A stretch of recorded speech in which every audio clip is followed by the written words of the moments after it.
Well, good morning, good afternoon, good evening, wherever you are coming to us from. And welcome to the Manjushri Chapel at the Mio Samten Ling in Crestone, Colorado, once again. This is the fifth in a series that I have been teaching over the last 4 months.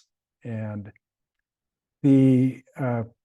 this is a series devoted to the achievement or discovery of shamatha, which is the often called quiescence, calm abiding, but it is an essential first step to achieving any of the other higher realizations that are promised by the path of Buddhism and Dzogchen and Mahamudra in particular. And what we have been doing over the last several months then is beautifully synopsized by the Mahasiddha Maitripa in his essential instructions. Maitripa lived about 1,000 years ago in India. And one of his teachers was Naropa, and two of his students were Atisha and Marpa. So he is right in the nexus of this several generations of great Mahasiddhas in India, which are really the foundation of the Mahamudra tradition. And the Mahasiddha Maitripa said, first, there are three types of shamatha. Shamatha that depends on signs, number one. Number two, shamatha focused on conceptualization. And number three, shamatha that is settled in non-conceptualization. So the first of these, shamatha that depends on signs, is what we were doing in the first session that I taught in whatever 4 months ago, or is it 5 months ago, which is set mindfulness of breathing. And so to practice shamatha with a sign means that there is an object and you are working with attention, which is exclusive, focused, and selective. And everything that is not your chosen object. So in this particular practice, working with attention, the first step is to direct your attention to a chosen object and then train to maintaining your attention on that chosen object. So everything other than your chosen object is a distraction, and you try to recognize that distraction as soon as possible and then return to your chosen object. And in shamatha with a sign, we were introduced to the 4 skills in all of meditation, which are mindfulness and introspection. So mindfulness is what anchors you to your chosen object, to sustain your mindfulness on that object. And then introspection is the quality control agent that lets you know that when you have left your object. And so many of the 4 skills and principles that are necessary for all 3 of these types of shamatha that the Mahasiddha Maitripa described were really, we were developing with that very first practice of mindfulness of breathing. And so along with mindfulness and shamatha, then you are introduced to the 2 major faults of that are possible in shamatha practice, which are laxity or dullness and excitation or distraction. So all of those cores, concepts, and skills have been applied then through all of the other stages of shamatha and the practices of shamatha that we have been talking about so far. So this quiescence of signs, the chosen object that you direct your attention to, can be something physical like a stick or a stone, or can be something like a Buddha statue or a tanka. All of these are shamatha with a sign, meaning that there is an external object that you are choosing to direct your attention to and then sustaining your attention. And then the second type of shamatha practice that the Mahasiddha Maitripa described is called quiescence focused on, or shamatha focused on conceptualization.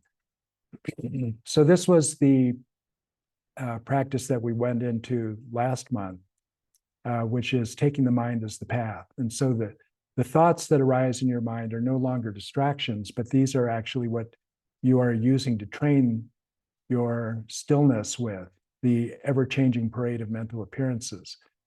And this is what Mahasiddha Maitripa has to say about that particular practice. Whatever virtuous and non-virtuous thoughts arise, steadily and non-conceptually observe their nature.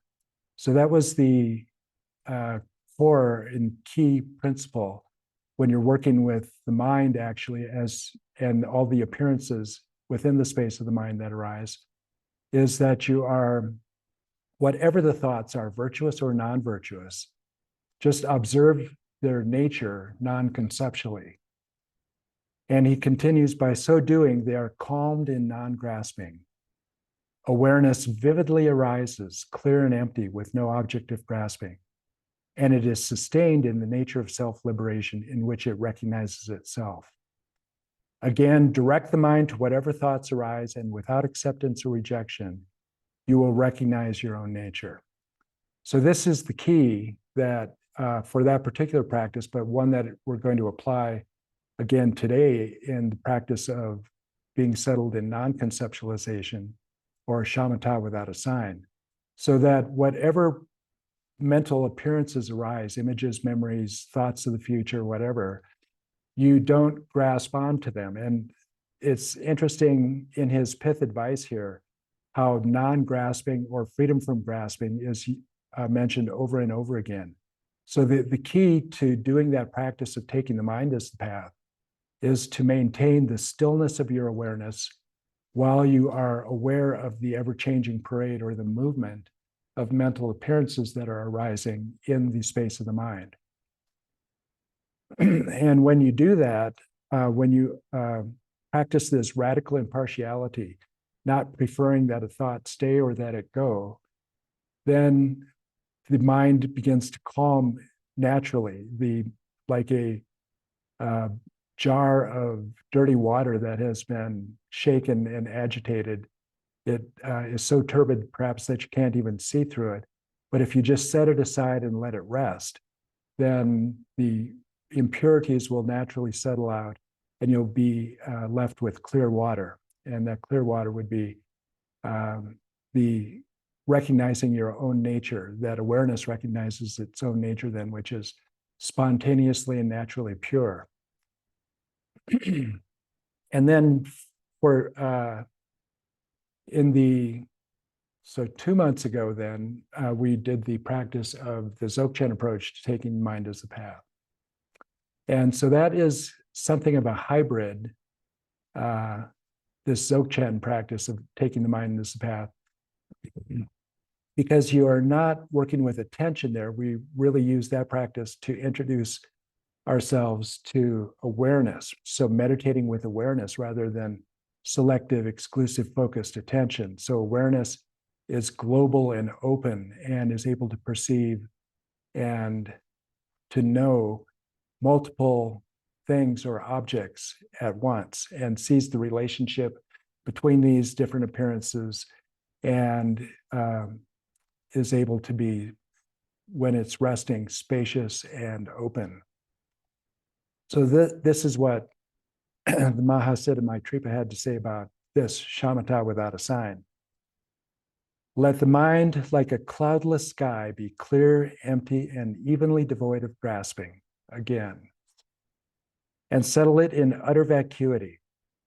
By so doing, you will experience the quiescence of joy, clarity, and non-conceptuality.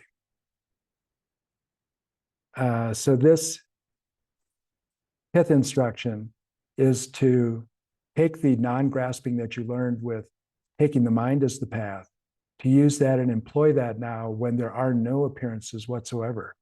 That grasping just leads to a mind that, even though there are no appearances, remains luminous and knowing and clear and still. So in the second practice that we did of Dzogchen approach to taking, or the Dzogchen approach to breathing, it's a hybrid because we're using awareness. And what we were introduced as a key principle in that practice was the concepts of stillness and motion. So recognizing the difference between the stillness of your awareness and the movement of appearances that were arising in the mind. And so again, we're going to be using that skill that you learned in that particular practice today with taking, settling the mind in its natural state, often called awareness of awareness or shamatha without a sign. All of these are referring to the same practice, meaning that we are focusing on awareness and not on the appearances that arise. So we are looking at the background, really, of awareness. And when we are doing this practice of shamatha without a sign, you are using your best approximation of what shamatha, the achievement of shamatha will be like, and taking that, the end as the path actually to the end. So this is in Vajrayana practice, commonly referred to as taking the fruit or the fruition as the path. So you have a very clear knowing of what the goal is that you have for your practice. And then you use that particular state that is characteristic of that goal as your practice itself. So you use the final outcome as in the best approximation that you can summon as your actual path. So what is it like to then actually achieve shamatha? What will that be like so that you know that you can put that into practice to get to your destination? When you are resting in shamatha, you're resting in pure luminosity of a structure of consciousness called the substrate consciousness. And along with resting in that consciousness, you are aware of the space of that consciousness, the space that awareness actually arises in. And you are resting there in substrate and substrate consciousness with bliss, luminosity, and non-conceptuality. So this is how the real hallmarks of this substrate consciousness. There is nothing appearing other than bliss, luminosity, and non-conceptuality. And this substrate consciousness is a feature of deep consciousness from which all appearances arise. It's also, the substrate is also the place, you could say, but that is probably not a good word because it creates the impression that this is spatial, but it's not. So it's this feature of consciousness is the feature or the aspect of consciousness from which all appearances arise, where they are present and where they dissolve into again. So it is the source of that underlies all of our waking appearances, dreaming appearances, and deep dreamless sleep. All of these arise out of the substrate. This is called the Alaya Vijnana in Sanskrit. And it is a particularly emphasized in Mahamudra and Dzogchen traditions. And so the key is this: can we rest in luminosity, non-conceptuality, and bliss as part of our path to actually achieve that state? And it's not really a matter so much of creating something that isn't already there, but it is you use the practice to remove the obscurations of what is already there. So it really is discovering this deep structure of consciousness, the substrate consciousness, and using that then to actually as the path to arrive there. And this is this feature of the substrate consciousness. Sometime in the future, it would be good to have a whole session on these structures of consciousness. the how you come basically out of the deep dreamless sleep, and you wake up, and what are the structures of consciousness then, of substrate consciousness, coarse conceptuality, subtle conceptuality. There is really an exhilarating progression that you go through and can know that will help with your meditation to know exactly what feature of consciousness you are resting in at this particular point, which could be distracted coarse consciousness. According to the Indo-Tibetan Buddhist philosophy, the definition of consciousness is that which is luminous and knowing. So just two features or descriptions of what actually consciousness is. Awareness is luminous like the sun. And so just the metaphor then helps us to understand that just as without the sun, there would be no appearances in our phenomenal world, that without awareness, there would be no appearances. Our mind would be just veiled in darkness, as in the times of deep dreamless sleep, general anesthesia, fainting, and a particular point in the death process. So it is unknowing. But awareness is, so that without awareness, that's all that we would be resting in, would be a blankness, a blackness, no appearances whatsoever. And so that is the luminous aspect, is that it makes appearances knowable. Luminosity has the power to reveal whatever it is that we are experiencing. And the knowing aspect means that is the ability to apprehend whatever appears. So the luminosity reveals an appearance, and then the knowing aspect is what you know it with. So just as the surface of a mirror is distinct from whatever image happens to appear in it, you know that the image of your face is not in the mirror. The mirror is different than the appearance, and it reflects the image that we are apprehending, but it does not actually become, just as a mirror doesn't become the image that is being reflected there. So that awareness is just like that it reveals an image, but it is distinct from it and it doesn't become it.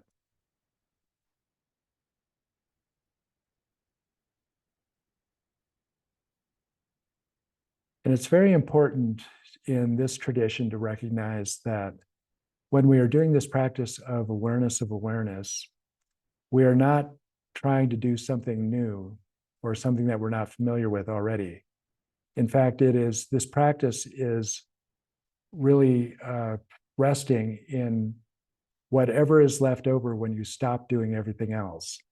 So it is a process of subtraction.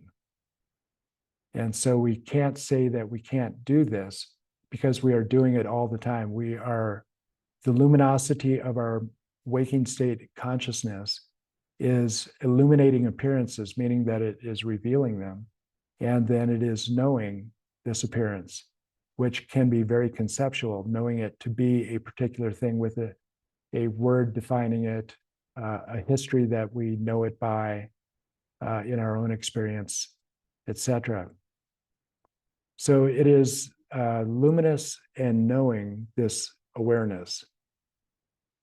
And if you are aware of something, meaning that it is revealed to you, or you perceive it, but you don't know that you are perceiving it, then you couldn't possibly remember it. It's without the knowing. So the knowing is an essential quality also of consciousness, because as you get older, you come to realize that memory is very fallible. And the reason that one cognitive psychologist that I saw an article written by recently in the New York Times said that actually when people age and they begin to forget frequently what happened or what they did, or whether they have their keys with them when they leave the house or not. It's all those things. Is really probably because, so the memory isn't actually instilled in the mind because awareness wasn't there to begin with when they first perceived it. And this can happen to people of any age, but if you perceive something and your mind is on something else, you don't know that you did that. Did I turn off gas range when I left the house? I don't have a memory of it, but I think I did, but I don't have a distinct memory of that because my mind wasn't present at the moment of this particular action or event. And so we are left without knowing because we weren't perfectly aware at the time that whatever it is occurred. When we are doing this practice of awareness, we are relying again on that skill of stillness and motion. So first of all, as we began to practice in the Dzogchen approach to mindfulness of breathing, is recognizing the difference between stillness and motion. So we are really beginning to recognize in that practice the difference between the stillness of our awareness and the movement of appearances within the space of the mind. And if we can, first of all, recognize it, then we can, after some time, as we progress through the stages of shamatha, begin to have a simultaneous experience of stillness and motion, because we recognize that stillness and motion are not two different minds. They are two aspects of the same mind, in the way that waves are an aspect of the ocean. They're not other than the ocean, but they're not exactly the same as the ocean also, but they're non-dual. And in taking the mind as the path, then, we are working with a more complicated motion rather than just the motion of the breath or the rhythm of the breath. Because the appearances that we are dealing with when we are taking the mind as the path, which was the skill that we developed last month, when we are dealing with these mental appearances that arise in that practice, the movement is more subtle and more complicated than just the simple movement of the rhythm of the breath, because we never know what is going to come up. But what we do know is that what is going to come up will be an invitation to merge with it, to fuse with it, and to go wandering with it, and to set our still awareness into motion. So in this practice also, we want to really be mindful of the difference between stillness and motion, the stillness of our awareness and the movement of whatever appearances might arise within the space of the mind.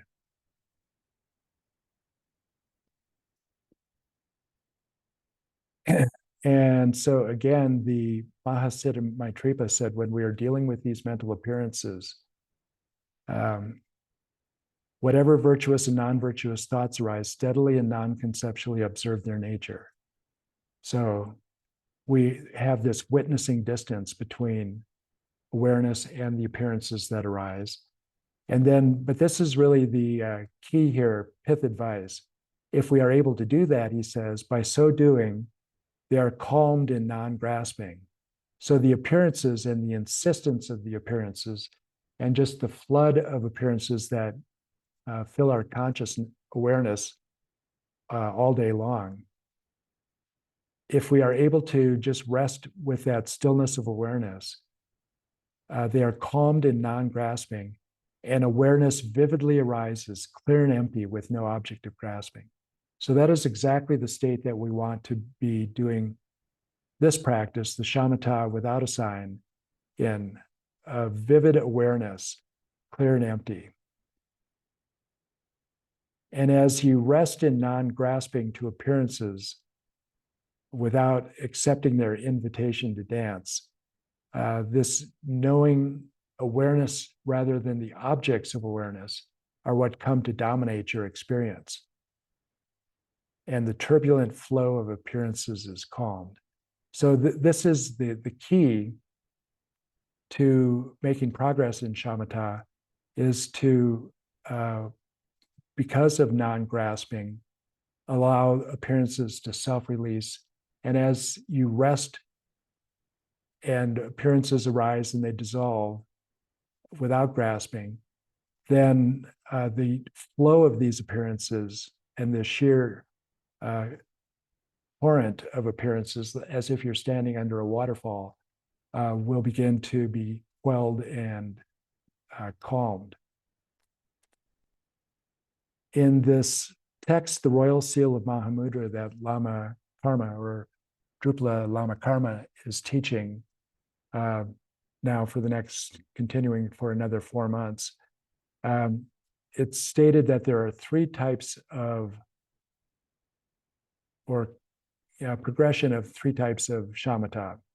So there are lists of these qualities of shamatha in many different traditions, but this one I think really helps to illustrate and illuminate how we actually make progress in shamatha. So during the first of these 3, it is if you are standing under a waterfall dropping from a cliff. So thoughts in this first session or stage of shamatha are incessant. They just come and go all day long with hardly a break. And at first, when you are in this initial stage of shamatha, it may seem like things are getting worse with your mind, because there can seem to be more and more appearances. But the truth of the matter is that what is happening now, it's not that you are experiencing more appearances, but you are recognizing the appearances that arise. And so it just seems like you're being inundated with a mind out of control.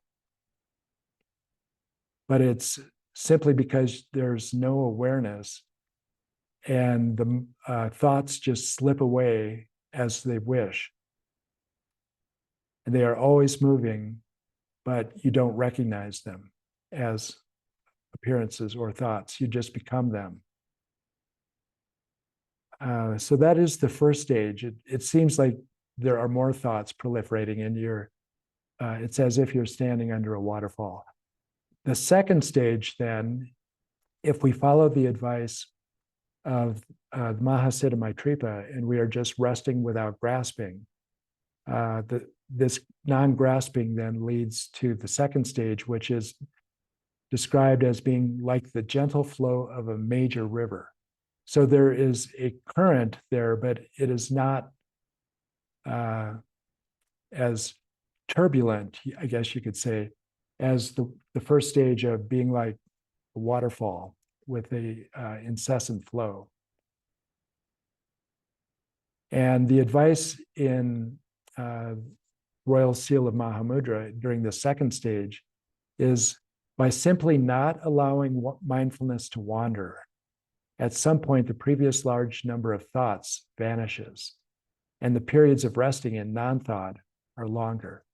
So this is a natural process that occurs over time, that if you don't allow your mindfulness to wander, but mindfulness recognizes thoughts and does not grasp to the thoughts, this is a natural evolution of your practice. It'll be a gentle flow of a major river, as if. But a potential problem during this stage occurs when you are extremely dull or lax. And it may seem then that during this stage that there are no thoughts, but actually there are thoughts, but it is, they are a lot more subtle versions of impulses and thoughts than the coarse thoughts that you were dealing with in the initial phase. And the third Kamtrul Rinpoche, in his text, the Royal Seal of Mahamudra, says that it is as if, so in this fault, where you aren't recognizing the subtle flow, it's as if you are viewing this gently flowing river from a great distance. So you can't actually see the flow of the current and that the water is moving. It just looks like there's a ribbon of water down there. And so the remedy then for this more subtle form of dullness is to intensify clarity and maintain mindfulness of the mind's natural brilliance. So when you are able to do that, then it's as if you are sitting right on the edge of the riverbank, and now you can see the flow of the current as it's passing by. So this is what we need to do, is to, in the case of this dullness, that it seems there aren't any appearances, but you are just too dull to recognize the more subtle appearances.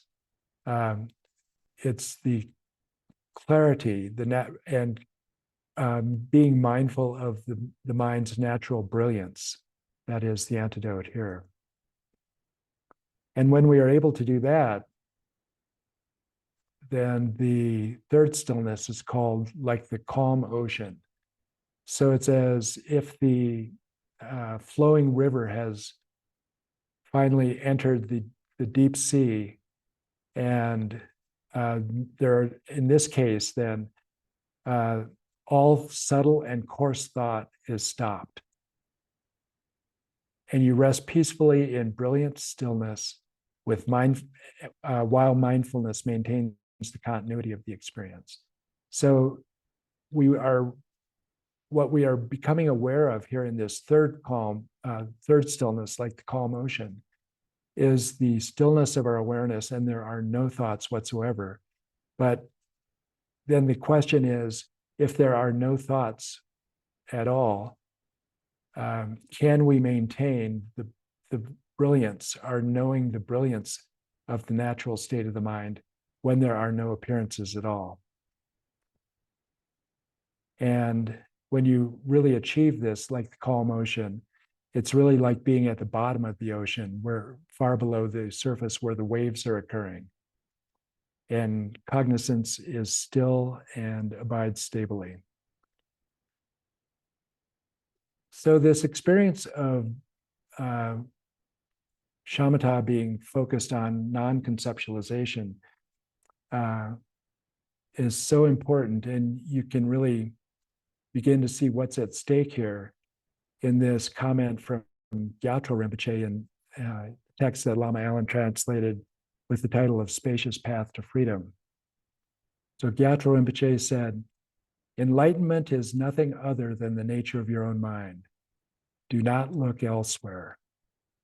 A mind imbued with conceptual elaboration is a mind of samsara.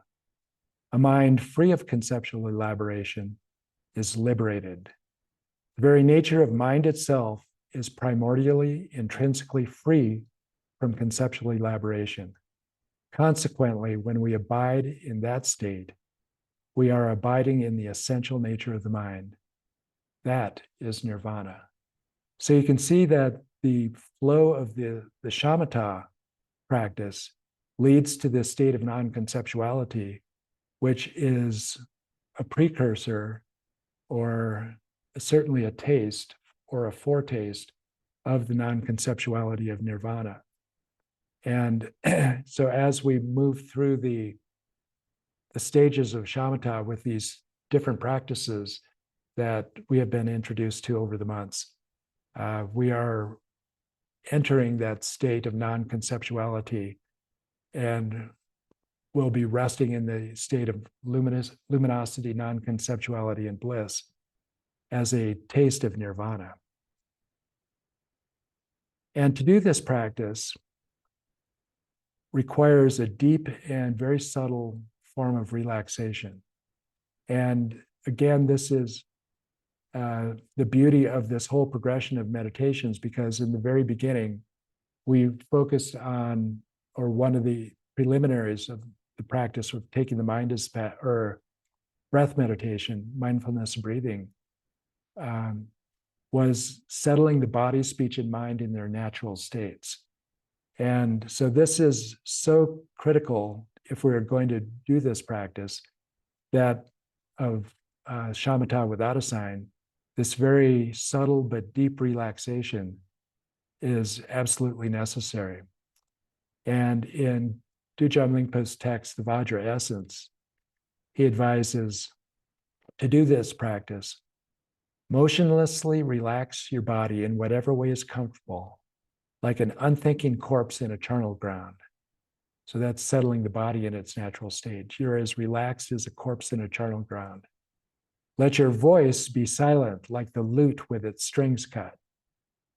And rest your mind in an unmodified state like the primordial presence of space. Remain for a long time in these three ways of resting. So the deep relaxation of body, speech, and mind, or settling body, speech, and mind in their natural states, is actually the whole of the practice.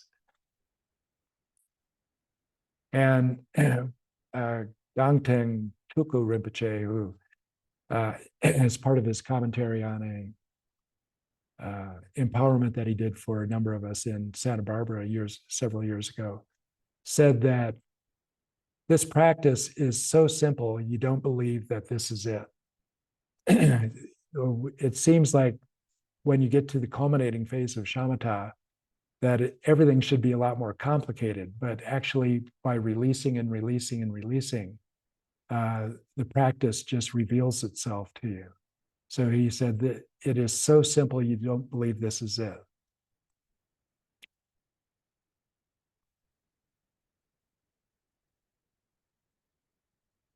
And recall now that the Mahasiddha Maitripa said in this third phase of shamatha, shamatha without a sign, he advised, let the mind like a cloudless sky be clear, empty, and evenly devoid of grasping, and settle it in utter vacuity. In Dzogchen and Mahamudra,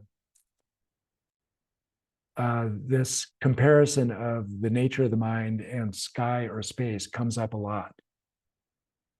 And when you first attend to the space of the mind, you might think that this space of the mind is an empty void, a vacuum. So when I say attend to the space of the mind, where is that exactly? What is it that you are attending to? Is there actually a location in physical space where this mind resides? Or does it have coordinates in space that you can navigate to? So the space of the mind encompasses everything that we can possibly experience. The driveway coming, when you think of the driveway coming in right now to the chapel, where is that located? Or the dark side of the moon, where is that located? So when we talk about the space of the mind, we are not talking about a physical location. So just think right now about, for instance, your bedroom where you woke up this morning. Where is that memory located? Obviously, it's not in physical space, it is in the space of the mind. But we can forget that where I woke up this morning, when I was actually there in that room, that experience also is in the space of the mind.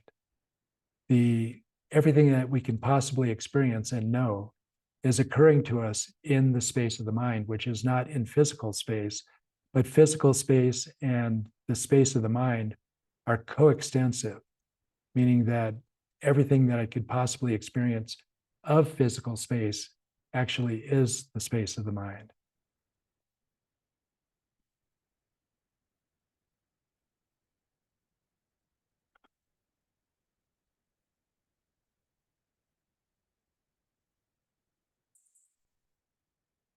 And as we focus on this space of the mind, and we do that day after day in, for instance, retreat, the space of the mind becomes increasingly real. At first, it may seem like it is this utter vacuity or a nothingness without appearances.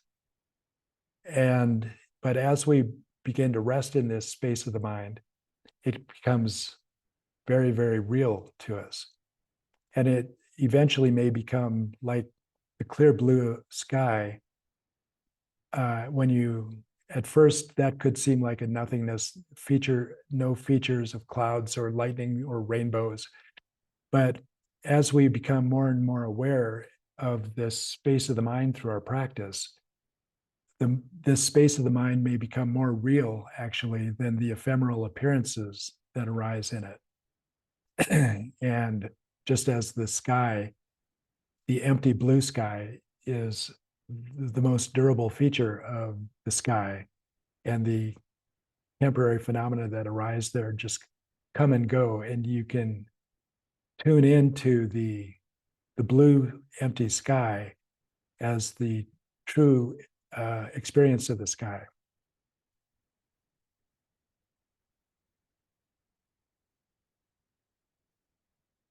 This space-like awareness is often described or given the term resplendent emptiness.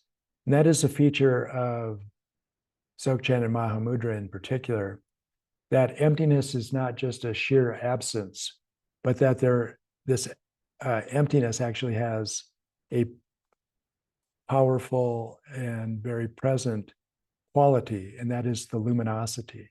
So the resplendent emptiness refers to the luminosity and emptiness of primordial consciousness being of one taste, or being non-dual. They occur together and can never be separated.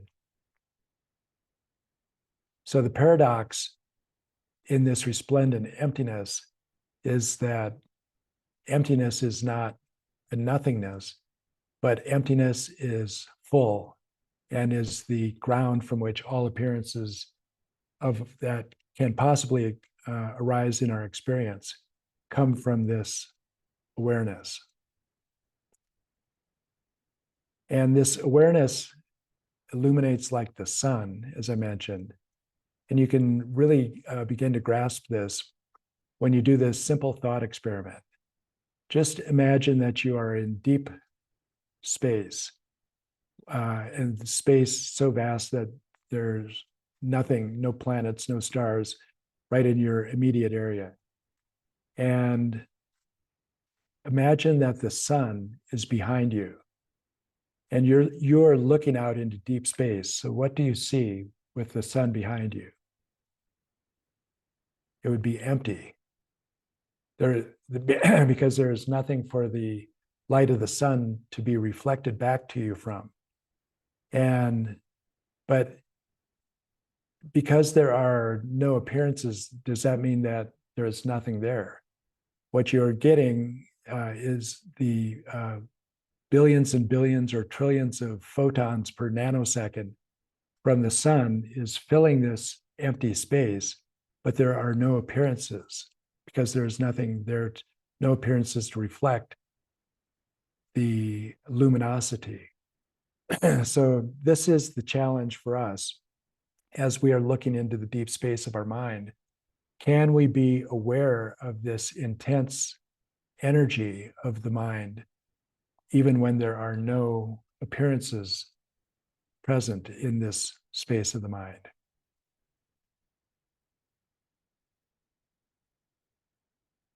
We can discover this shamatha without a sign by eliminating all objects of awareness and then resting in what remains when we eliminate all appearances.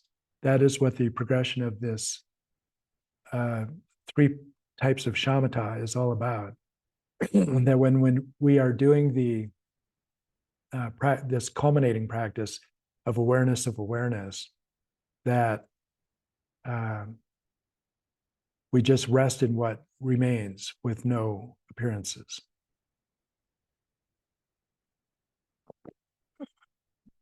To begin with, and to enter this practice, there are two very easy ways to begin to enter this stillness and vastness and spaciousness of awareness. So one of them is to begin with the Dzogchen approach of mindfulness of breathing. And the goal of that practice was to begin to have an experience of stillness and also the movement of the rhythm of the breath. So in the Dzogchen approach to mindfulness and breathing, remember, about 65 or 70% of our awareness is aware of the stillness and spaciousness of awareness itself. And then the remainder of that 30%, let's say, of awareness knows the rhythm of the breath. At this point, we are no longer dealing with the tactile sensations of the breath, but it is in knowing the rhythm of the breath. So as the Buddha gave in his pith instructions, the advice to, as you breathe in, know that you are breathing in. As you are exhaling, know that you are breathing out, long or short. So with that pith advice, then,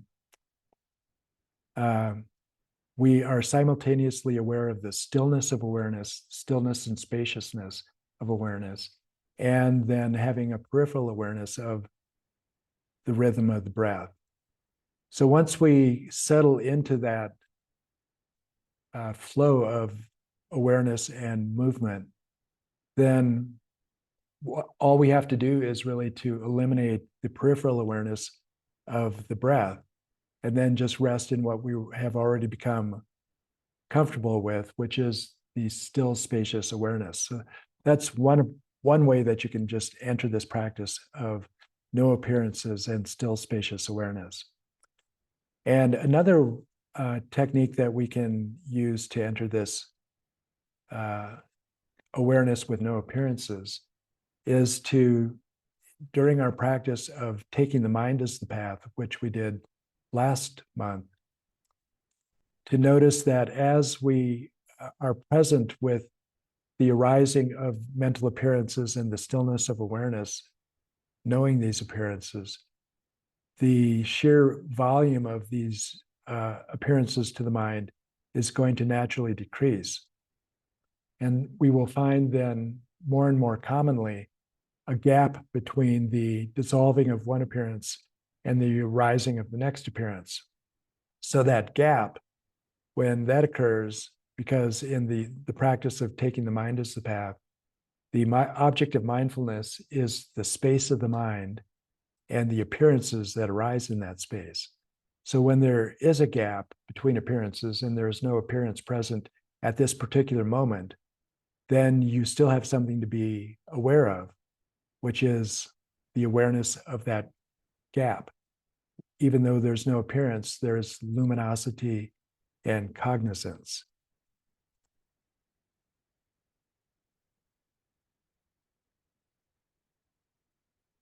As Gangtong Tuku Rinpoche said, it's so simple you can't believe this is it. But even though it's so simple, are there ways that you can do the practice incorrectly? So the answer is yes. One is by sitting there with a wandering mind and just being abducted by the thoughts and not really recognizing that these are appearances arising within the stillness of the space of your mind. The other, so wandering or distraction is one possibility. And of course, the other possibility then is dullness or laxity. Because we are so habituated in especially this contemporary culture of ours of constant stimulation and craving appearances, that when there are no appearances, the natural response of the mind can be to say that it's time to sleep. And so what we want to do is to cultivate the skill and the possibility that when there are no appearances, what we are aware of is the luminosity and cognizance of the mind. And this is what the entire practice is all about. Can we maintain the intensity and the brilliance of clarity and the stillness of knowing even when there are no appearances to focus on or to be distracted by. So, can we release the objects and retain the energetic clarity of the illuminating awareness that was shining on them? That's what we're trying to do.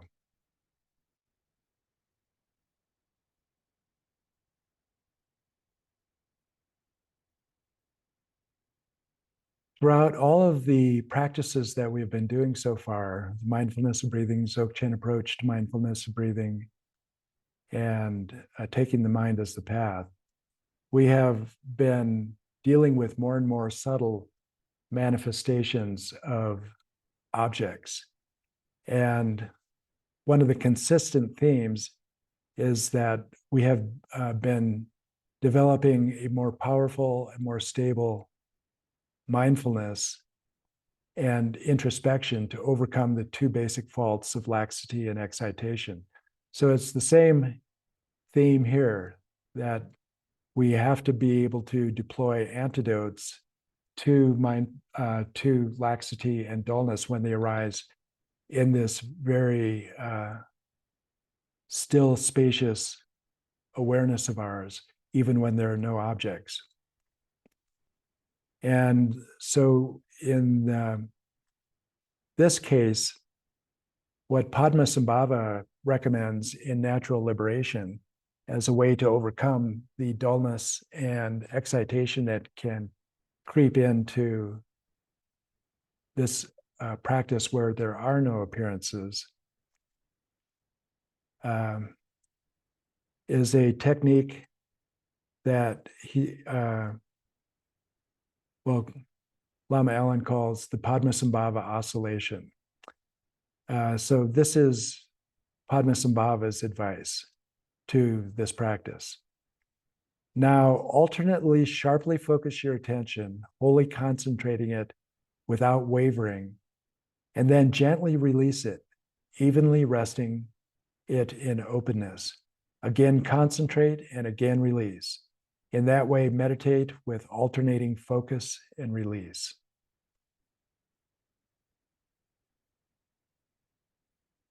We're going to be using this oscillation of awareness and awareness of awareness, and increasing the intensity of that and the release into deep space as we practice our taking or our settling the mind in its natural state as antidotes to the laxity and excitation that can creep into this very subtle practice without any appearances.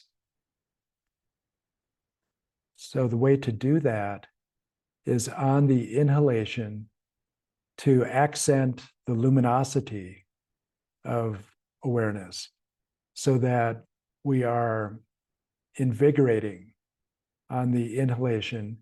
And then if you notice that there is a distracting or excitation appearance arising, you release that into space. So the oscillation is on the inhalation, increase or accent or really focus on the luminosity of your awareness.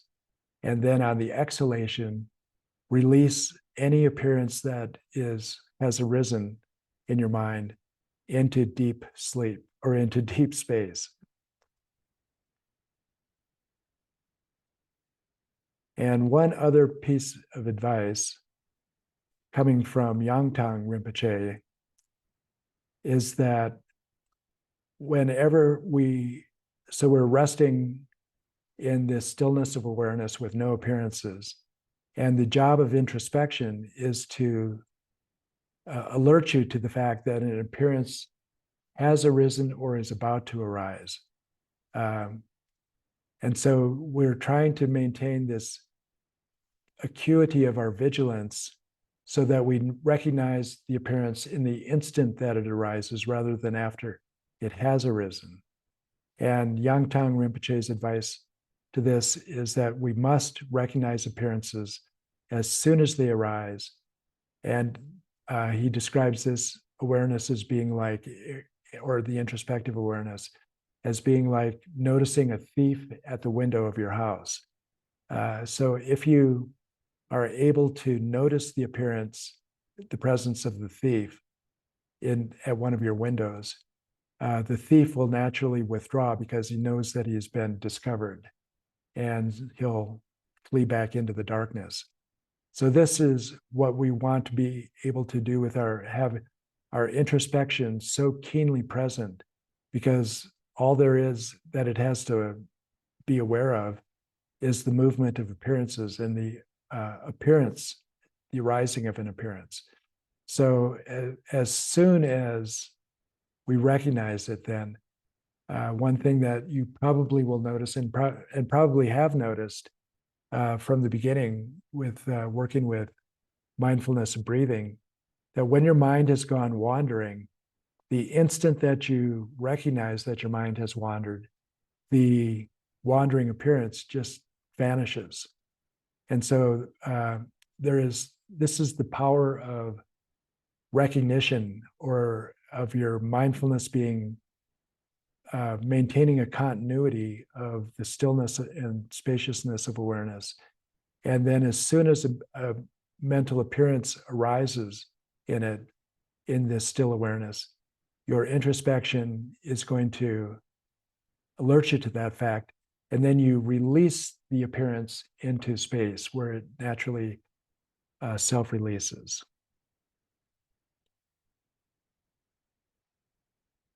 Any questions about that so far before we go into our meditation? Can you add that in the grasping part? Like an example, if you're grasping, you're going to start having an exchange with the idea of the thought or the thing. Yeah. So the question was, can I say a little more about the grasping? What an example of grasping that we're trying to avoid?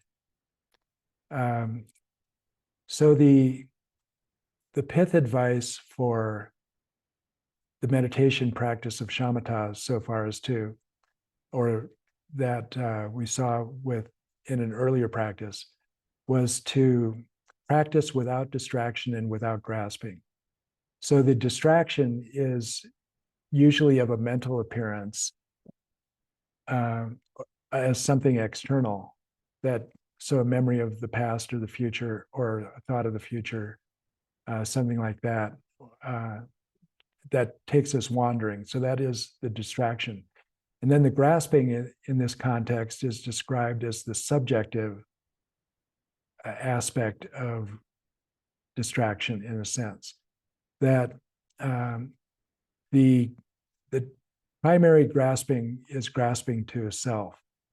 And so whenever an appearance arises, this is the identification with the appearance as being me, or this is an aspect of who I really am. But it is, so grasping can also be to an appearance that we like or dislike, for instance, and then the subjective appearance of aversion or craving arises. So it is forgetting the view. So grasping would be, in a sense, forgetting the view that all these appearances are simply an appearance of mind, rather than something external that can lead to my happiness or unhappiness. And that would be one of the primary. So grasping to identity of me is one form of grasping. Then grasping to the self-existence of objects that appear to us is another primary form of grasping. So there's an ignorance involved in the grasping because we don't really recognize the way things truly exist.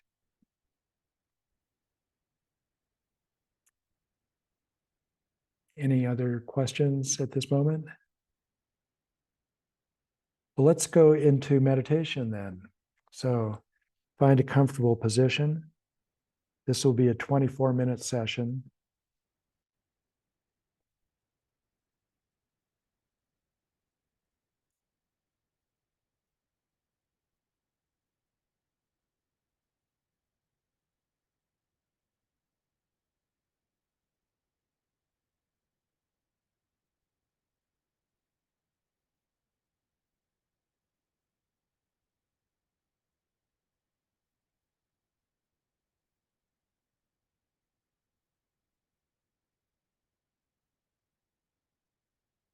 For our practice of awareness, it's very important to begin with deep relaxation of settling the body, speech, and mind in their natural states.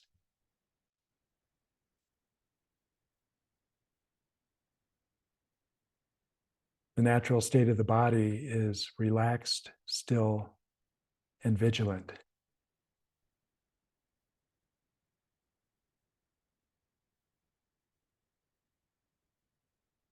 And if you discover any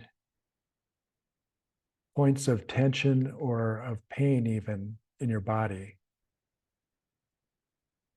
allow your breath to be drawn to that point and then release it into space as you relax more and more deeply on each exhalation.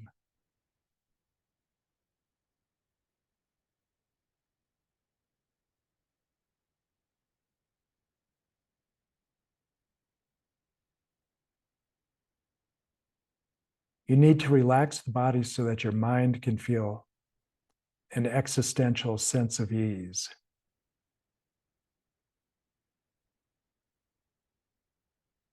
You won't get very far on this path if you're pushing or striving to achieve something. Just relax and be present with what is.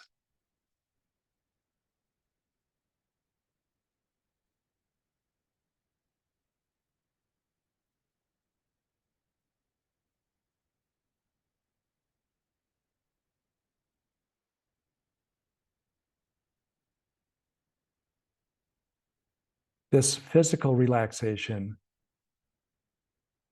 gives rise to a sense of ease which allows relaxation.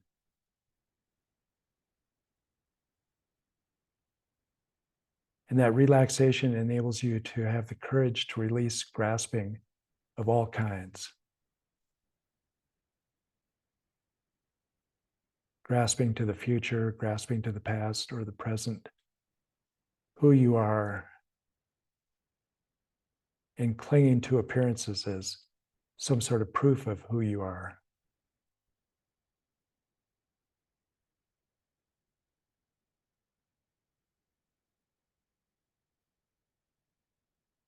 The natural state of speech is effortless silence,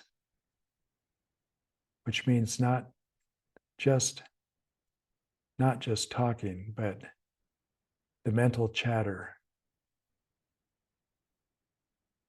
that fills most of our waking moments. Release that into effortless silence.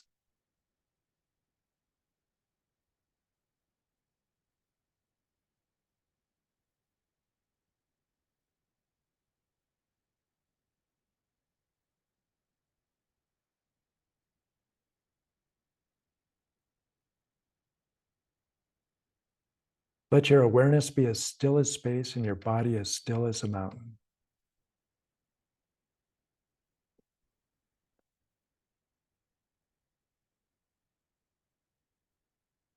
Now let your eyes be at least partially open.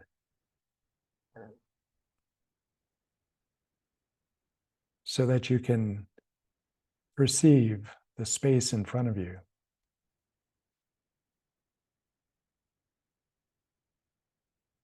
Let your gaze rest unfocused in the space between you and whatever objects are in the distance.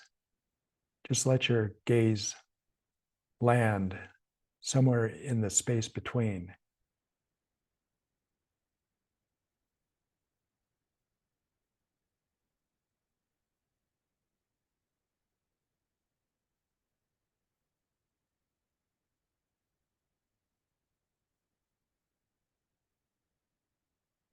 Let's begin our entry into this path of shamatha without a sign by practicing the familiar Dzogchen approach to mindfulness of breathing.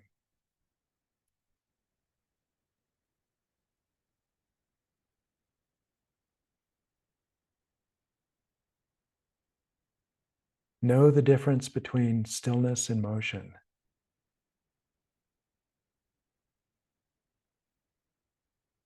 And let your awareness rest primarily in the knowing of the stillness and spaciousness of awareness.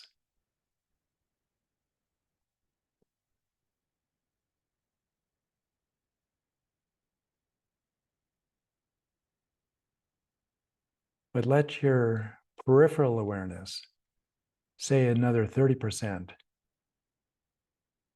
know the rhythm of the breath. When you breathe in long, know you are breathing in long. When you breathe out long, know you are breathing out long.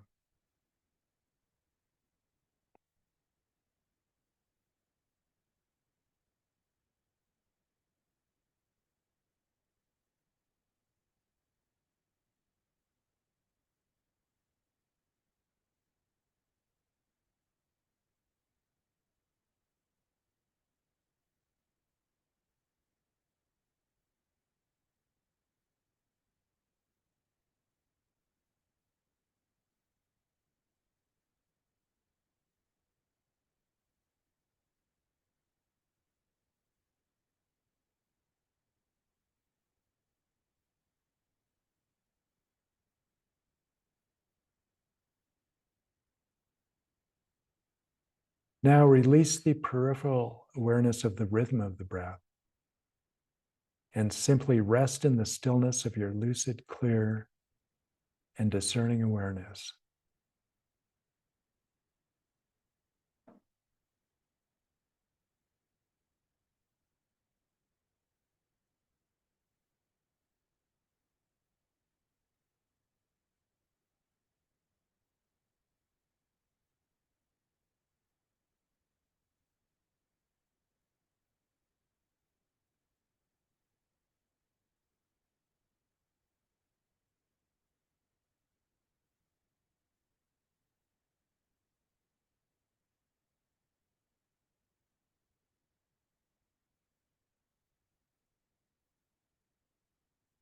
Release all appearances on the exhalation and rest in what remains. The sheer luminous knowing of awareness.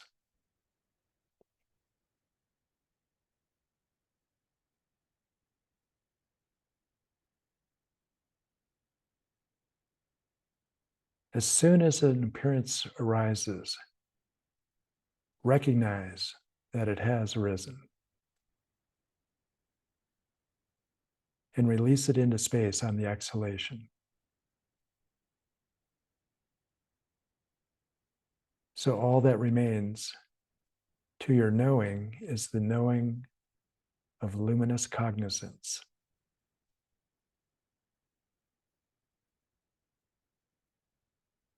This is just the opposite of grasping. Releasing whatever comes up. Nothing sticks.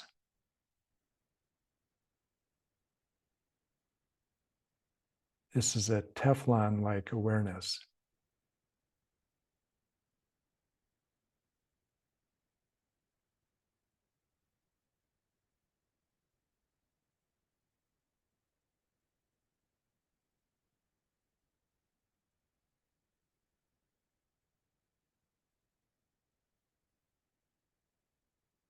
Give your full attention and awareness to the fact that you are aware.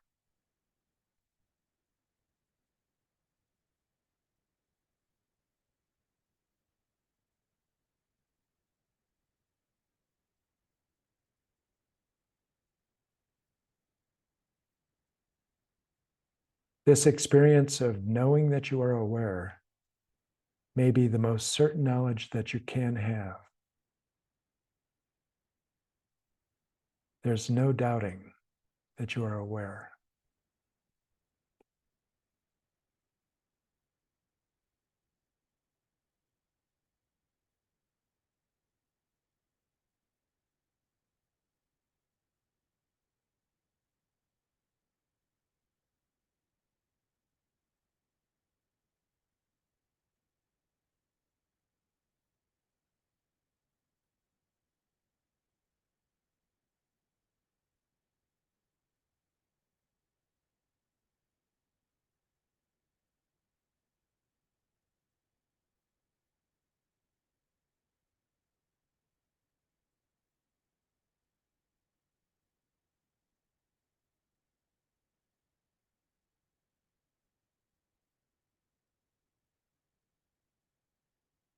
as an antidote to the laxity that may set in the absence of stimulating appearances.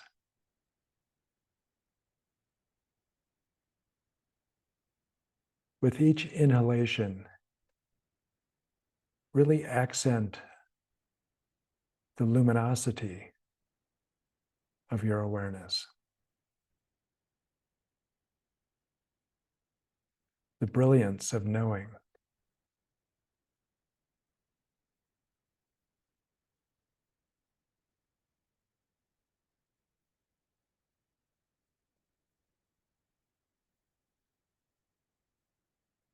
The luminosity will prove to be an antidote to laxity.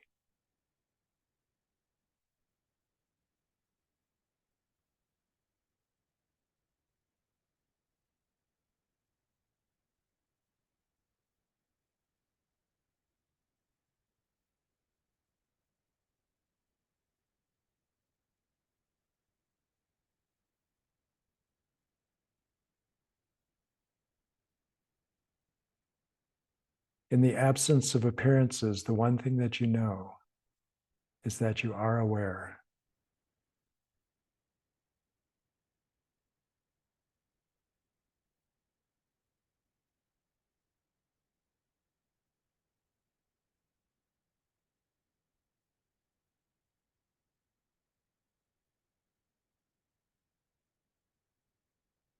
With the inhalation, it is as if there is a mirror in deep space, and the sunlight behind you is being reflected off this mirror, and awareness becomes aware of itself.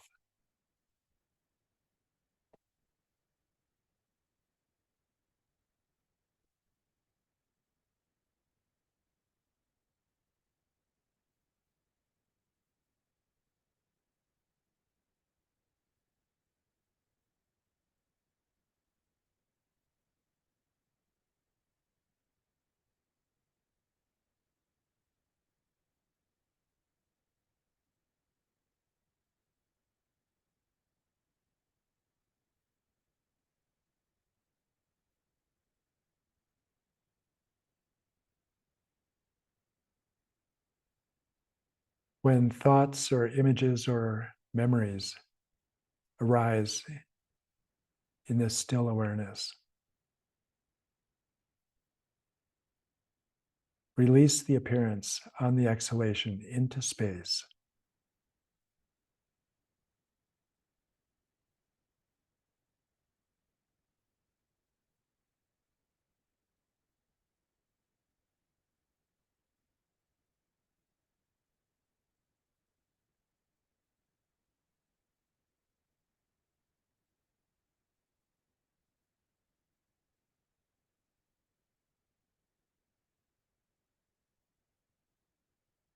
As you release into space,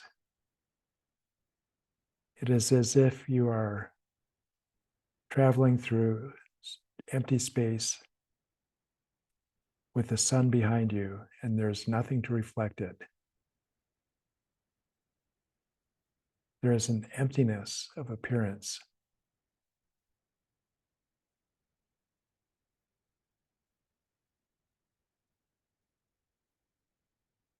But this space is filled with energy.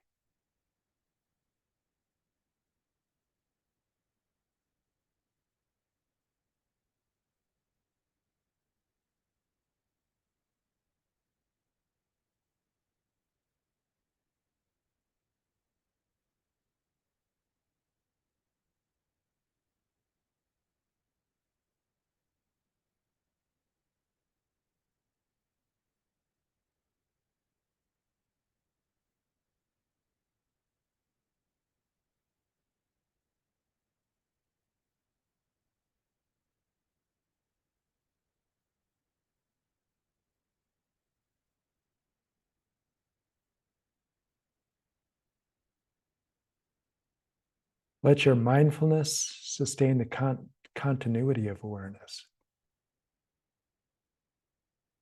Awareness, knowing awareness.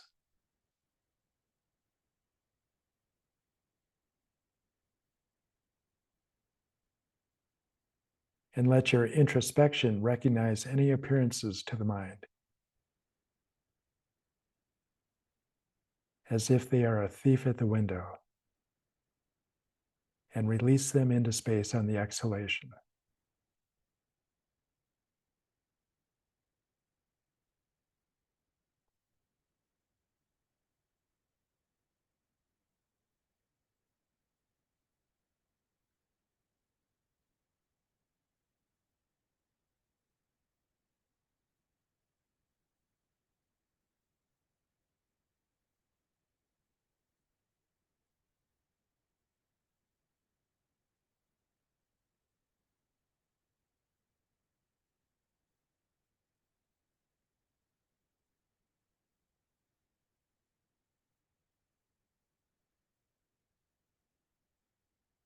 As soon as your introspection notes the slightest laxity,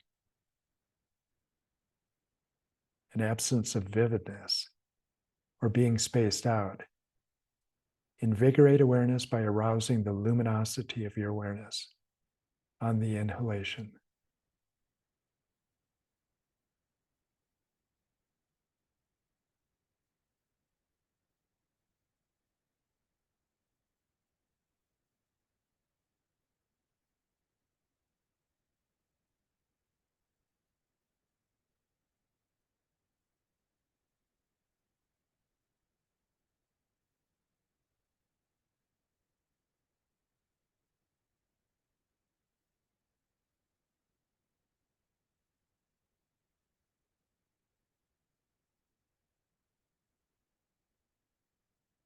When your awareness feels balanced,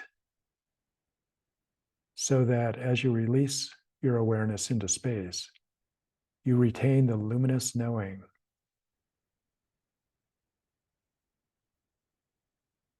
And when you invert your awareness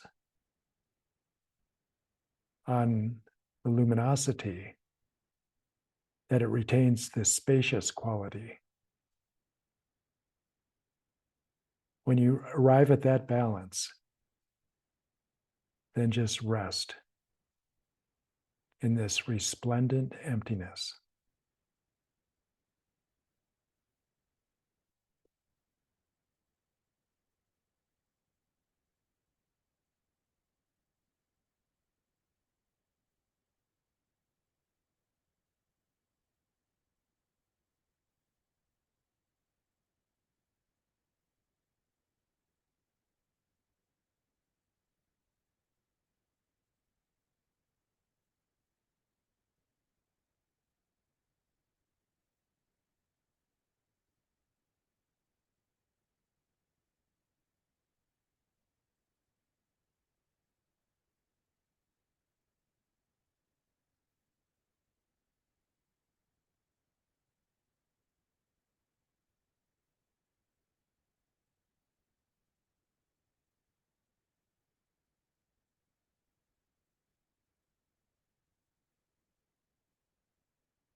Are there any questions or comments about that experience?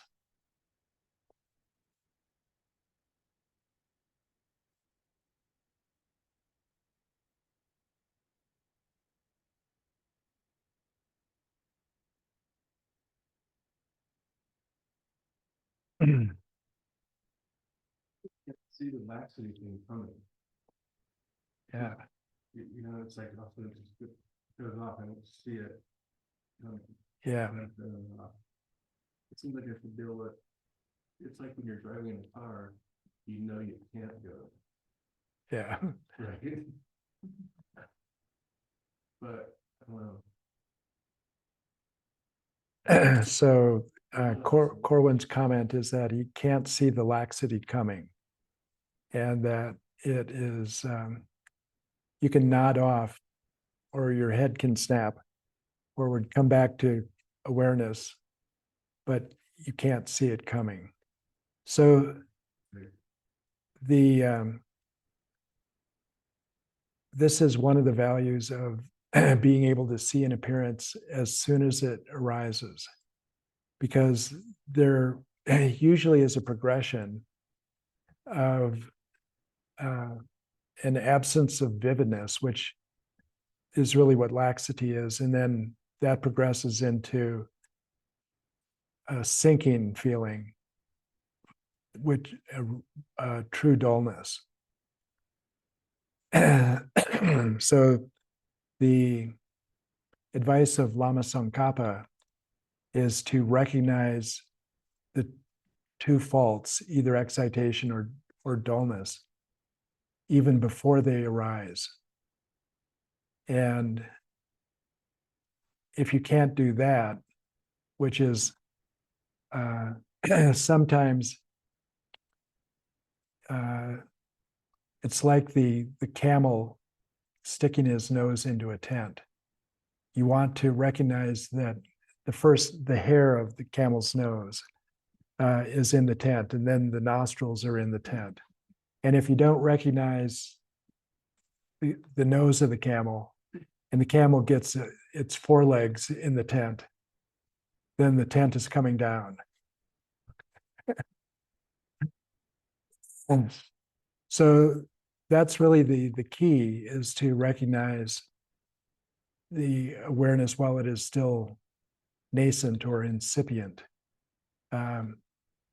before it, because you can deal with the progressive nature of laxity becoming dullness more easily when it's just laxity, rather than, and there's just a hint of the absence of vividness.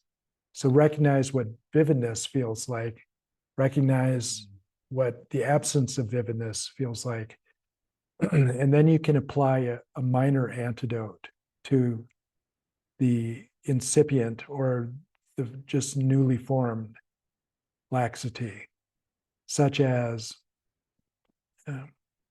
raising your gaze is one way, checking your posture to make sure that your shoulders are not slumping, your head's not forward. Also, Lama Tsongkhapa advises that we mix, as antidotes to laxity and dullness, that we mix shamatha with vipassana. So you can, especially in this practice where there are no thoughts or no appearances, it's very easy to just sink into that spaced out, subtle dullness, where it seems like there are no appearances, but it's because you're watching the gently flowing river from a great distance. And so if you, even just a random thought sometimes brings a great deal of clarity, but what Lama Tsongkhapa advises is that you employ vipassana as an antidote to laxity, or more to laxity, because if it's true dullness, then you need to take a little more vigorous approach. But so one piece of vipassana that you can employ as an antidote to that kind of spaced out feeling is, for instance, who is feeling spaced out or who is feeling lax? A simple question like that can just bring a tremendous clarity. And then you settle back into your shamatha practice. So some ontological question about what is this laxity? Is there a true laxity? Who is feeling lax? Just simple question. And you don't have to then ruminate an answer, but just the fact that you're asking that question can bring tremendous clarity to it. We have someone with a raised hand on the Zoom, so Jacob. Hi, Jacob. Hi, am I unmuted now? Am I unmuted now? Yes, you are. Okay. I have a question. I feel like your talk has clarified a misconception I had where I was trying to turn toward luminosity and relax into it. And what I would find is that the intensity level would just get too much and it would I just sort of pop out of it. And I was wondering if my misunderstanding was more that I wasn't allowing luminosity and spaciousness to balance, and that somehow there was a hyper focusing on the luminosity causing all of this energy in the mind, and then it was unstable. Yeah. So that's what I'm wondering, is it's not about relaxing into the luminosity or focusing on the luminosity, but somehow trying to relax back into the balance and openness. I don't know if you can help me to clarify that. Yeah, so that is, the oscillation is between excitation and laxity and trying to stay between the boundaries. So I think of that as like driving down a country road, 2-lane road, and you're trying to stay out of the 2 ditches on either side, laxity and dullness. So you're making micro adjustments constantly to avoid that. And the experience of focusing on luminosity and getting too much energy so that it throws you off into the ditch of excitation is good recognition. So you're seeing exactly what's going on and recognizing that you have to stay between the 2 extremes of laxity and excitation. And so that is, just as soon as then the excitation leads to thoughts or the energy just brings thoughts or distraction with it, then you release that into space as soon as that occurs. So years ago, I used to teach a practice based on the Padmasambhava oscillation that I called being on the high wire. And so being on the high wire is applying these 2 antidotes of invigoration on the inhalation and release on the exhalation into deep relaxation. And you can become the reason that I called it being on the high wire is that you can be so finely balanced that just accenting the invigoration of the inhalation can throw you off the high wire, lose your balance into excitation.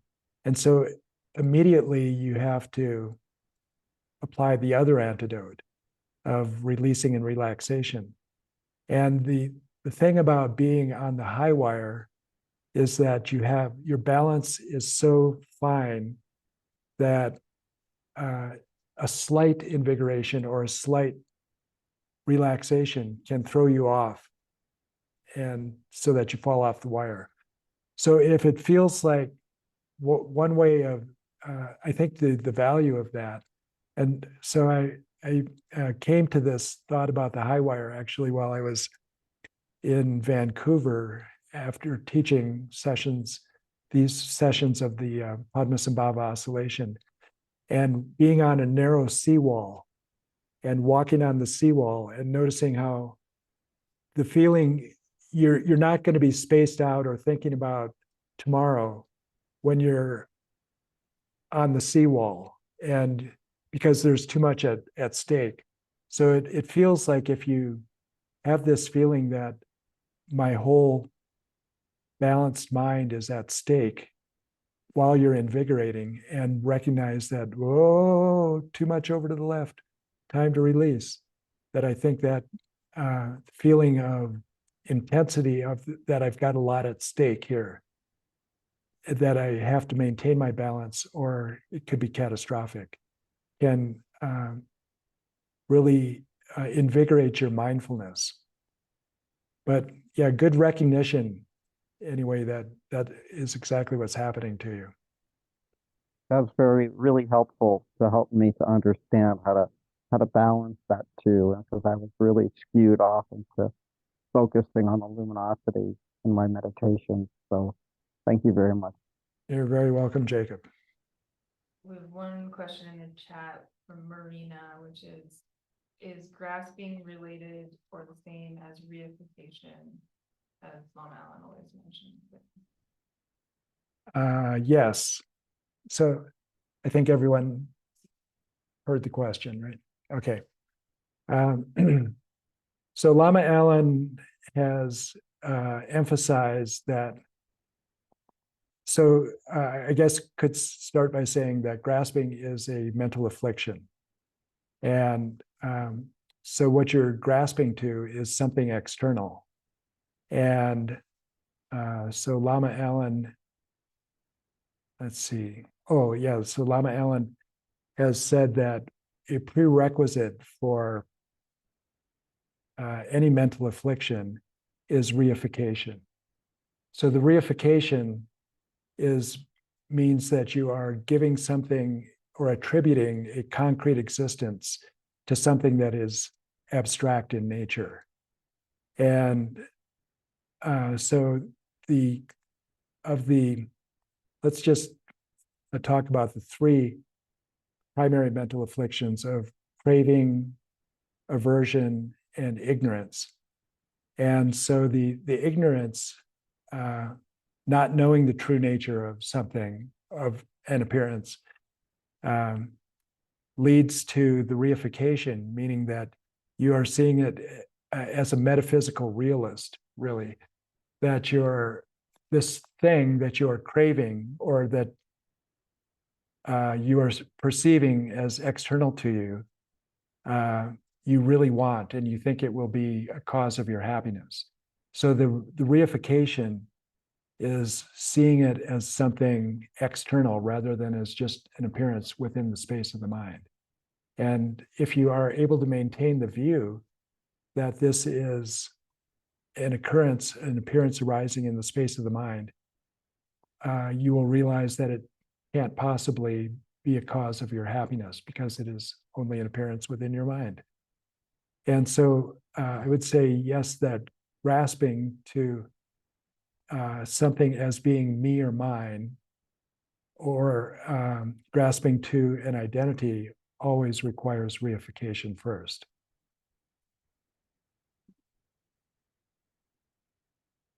Yes, thank you.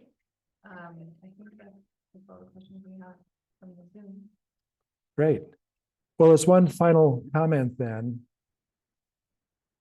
you have now 4 practices, at least, in the Shamatha series that I've been teaching. These are practices that are favorites of mine, all 4 of them. And they're part of the core practice that Lama Allen has offered to his students and that are being done here at Myo Samten Ling in retreat.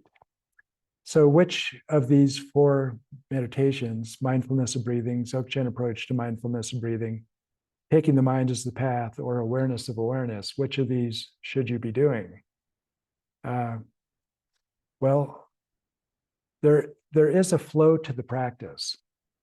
And so if you have the experience of that the appearances are flooding you as if you're standing under a waterfall and there's no break between the appearances, then doing this practice of awareness probably isn't going to be all that beneficial, because there are just too many appearances and you're not going to be resting in the stillness. You will more commonly be just carried away by one appearance after another. So which practice would you, if that's your experience, which practice would naturally lend itself to calming and quieting the mind and experiencing peace and serenity that can lead to a more beneficial experience of taking the mind as the path, or awareness of awareness? Back to mindfulness of breathing. Yeah. When you're focusing on tactile sensations and everything else is a distraction. So really ramping up your mindfulness and introspection, and really developing that as a practice of settling the body in its natural state.